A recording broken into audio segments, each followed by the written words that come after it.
Yeah. The issue I have with Georgia is the offensive line. They were a very, very average offensive line a year ago, and they lost 3 starters that started a total of, I think, 86 games from that group. They're going to be more talented. They're going to be bigger, but they're going to be a lot younger and almost very, very little experience. So that's the issue I have with Georgia. Georgia's better than Florida at quarterback. They're better than Florida at running back. But Florida's better on the offensive line, and they're a lot better at wide receiver. So you have the Gators and Bama meeting here at Mercedes-Benz Stadium that first Saturday in December. Is it going to be competitive, or is it going to be a yawner? I think it'll be competitive, but Alabama still wins, and Alabama still wins by double digits. That's why he is Mr. College Football. He's on the SEC Network. You can check him out at tonybarnhart.com. He's an acclaimed author. Tony, thank you so much for all the great college football insight and spending time with us here on Married to the Game. Okay, Roy, you bet. This episode of First and 10, we're serious about our football coverage. For our checklist, we already did the NFL. Check. And we did college, right? Check. How about we combine both and then add high school into the mix? I like high school ball. Love high school ball. Friday Night Lights is great, right? Mm-hmm. All right, so we visited Westlake High School in Atlanta, South Fulton County, and had an insightful football roundtable discussion. I'm really proud that you were an active participant in that roundtable discussion. I brought excitement to it. I brought You had some good questions, very thought-provoking questions. Thought-provoking, that's right. I mean, I had those deep questions. You know, you just had those surface football questions. I had the question make you think in your mind, Okay, all right, I can roll with it. Like, things that make you go, Yeah, see? Well, heart of the matter. The conversation featured Kareem Reed. He's the head coach at Westlake High School. Mm-hmm.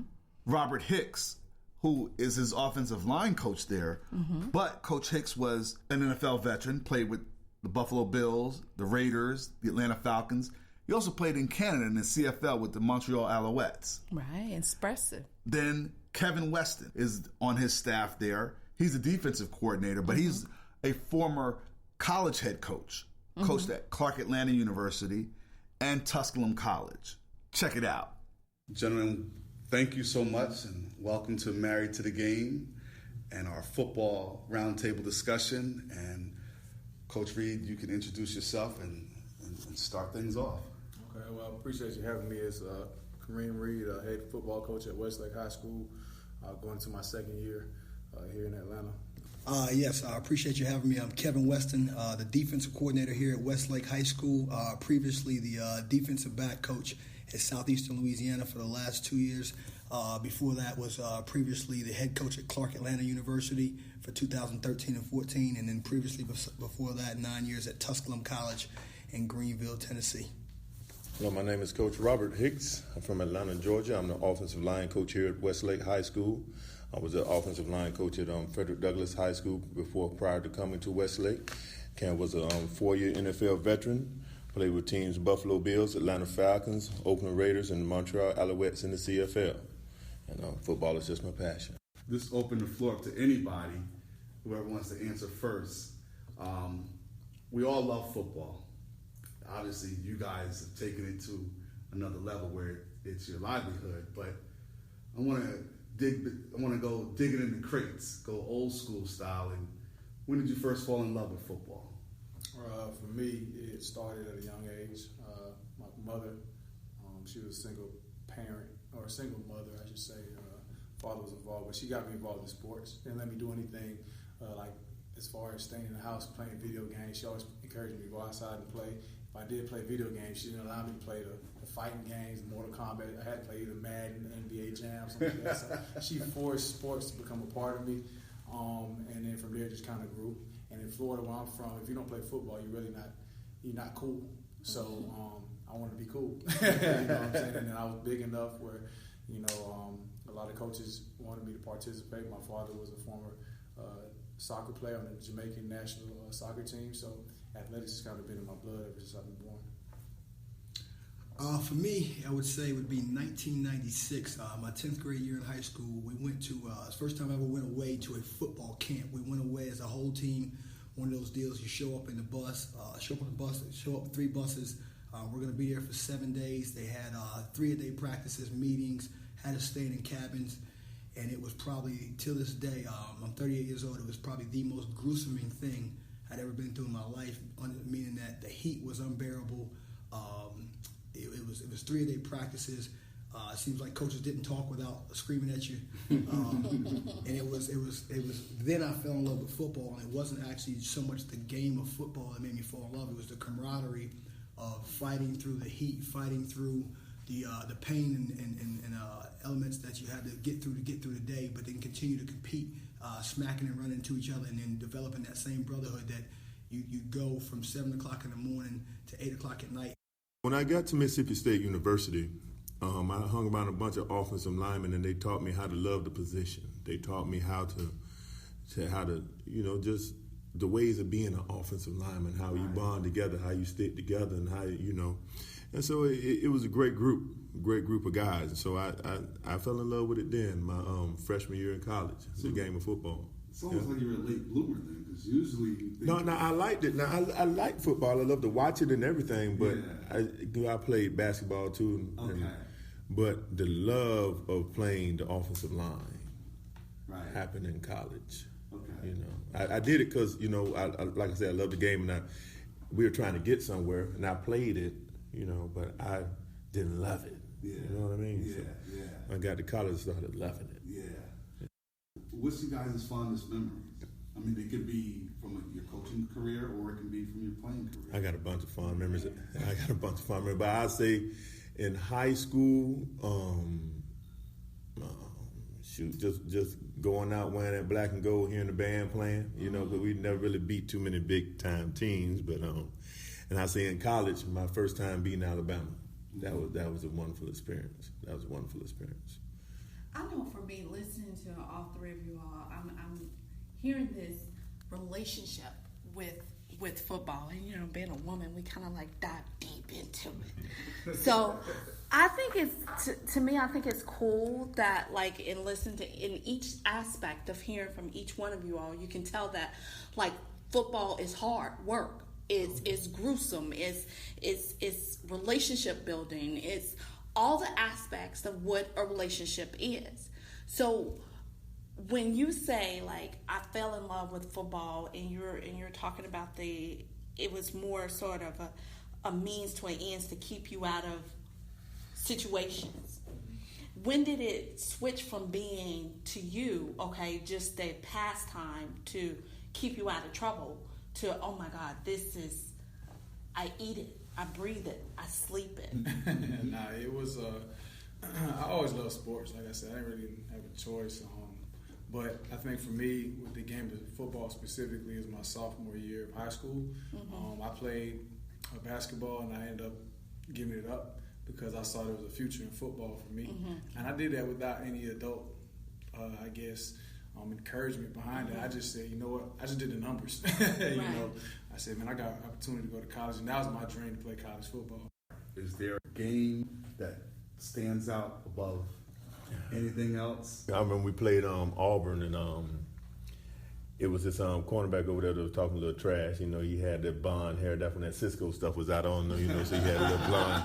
He had that blonde hair over there. So I said, so he was roughing up our receivers. So I said, and he was around the piles talking trash. So I said, come call a little sweet play when I get out there on him. So he called a little play. I get out there on him, and I remember I saw him out coming at him full speed. I said, I'm going to kill him. And that joker dipped on me at the last minute, and I saw that ground coming at me 100 miles an hour, and I just went in. He stood on top of me talking trash. I said, okay. I'd say my fondest moment in football happened in college football. I played at Tusculum College, where I also worked there for 9 years. I played there from 1998 to 2002. And in 2001, we beat our rival for the first time in 50 years. And I know that, people go, how's that a rival? But they're 40 miles away. Carson Newman College. Mm-hmm. And God bless his soul, dearly departed, just died. Ken Sparks was a legendary football coach and became later on in my career a really good friend, mentor. But we beat Carson Newman in 2001. And we beat him by 1 point. We beat him 36-37. It's the first time Tusculum College had beat Carson Newman in 50 years. And that group that I came in with, and we were juniors, and we finally just wiped that out of the box to, no, we're going to be here, and we're going to play Carson Newman, and we're going to win. And we went on that year and had a great year, went 8-2. It was an awesome year for us, but it all came full fold when we beat Carson Newman the first time in 50 years, and it was just awesome. It was one of those walking off the field, you felt numb, didn't know if it was real, but you look back on it, you guys actually did it, and hadn't been done in years. So that was a pretty fun moment. I had two. I guess my playing career, I'd say my first one would be at University of Central Florida. We went 0-11 in 2004. That was the year I transferred from the University of Kentucky. I had to sit out a season. So that year I played scout team. It was Coach George O'Leary's first year at UCF. We had a lot of attrition. A lot of guys left the program. We went 0-11. It was a bad year.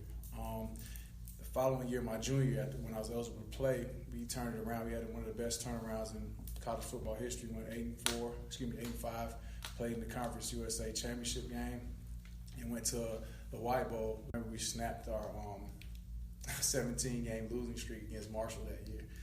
And the fans tore down the goalpost. That was a great memory for us because we played off campus. And so it's about 20 minutes west of campus where we played at the Citrus Bowl. Right. So the fans, some guys in a fraternity, tore down the goalpost and they put them in the back of a pickup and drove it back down 408 to campus.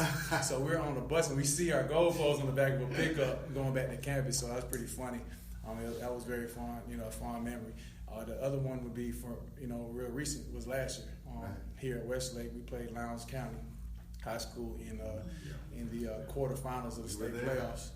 And for us, nobody gave us a shot. They scored 92 points in the first round against Hillgrove. They put 58 on Norcross, who was undefeated. So, they thought they were going to come here and blow our doors off. And we held them to 21 points that night. And it was the first time that Westlake advanced to the semifinals in school history. So that was my fondest coaching memory.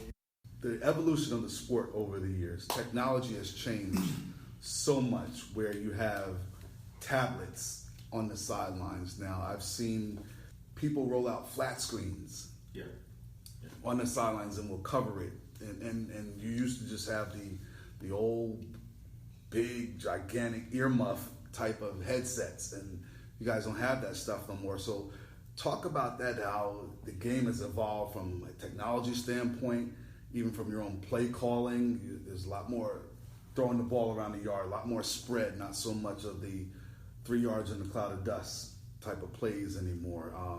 And then money has changed so much for the sport of football. Just want to get you guys' thoughts on those things. I guess I'll start off, as far as technology is concerned, I know for us on the high school level, it has advanced the game. I think it's improved the game on this level as well as all the other levels. But for us, having access to things like Huddle, where we can upload our practice film, our game film, share them instantly, break them down, it allows us to be better, more efficient with our time and be able to coach our kids and really teach them what they need to get done. Coming from a college coach's perspective on a recruiting level, it's I remember in 2005, I was labeling DVDs to send out. At the time in 2005, I was running backs coach at Tusculum College, so I was labeling DVDs and putting the school's name on it, sticking the envelope, and it was for our graduate assistant to get mailed out. Now technology has changed where I can send a coach a text. Johnny's film is going to be in my box within 15 minutes because all coach did was go on his film. He went on his phone. He didn't have to be in the office, and he can send it through Huddle. He can send it through some of the other YouTube, some of the other avenues in which people use film. Fan is short for fanatics. You got to nip it in the bud. How do you handle those situations? Yeah, so I deal with that yearly. I just dealt with that situation. The only thing you can do is be honest. Full transparency, and the parents are going to be the parents. They're going to be advocates for their child. They know that, and I reassure them, I'm never going to put your child in a position, I think, to not be successful. Things will usually work out. If they don't, they typically take them and go somewhere else, which is okay with me. We'll get you guys out of here on this one. 2016, great year. 11-4. 10-4. 10-4. One win away from the Dome. Mm-hmm. And The landmark was the victory over Lowndes, Right. which we were glad to be in the house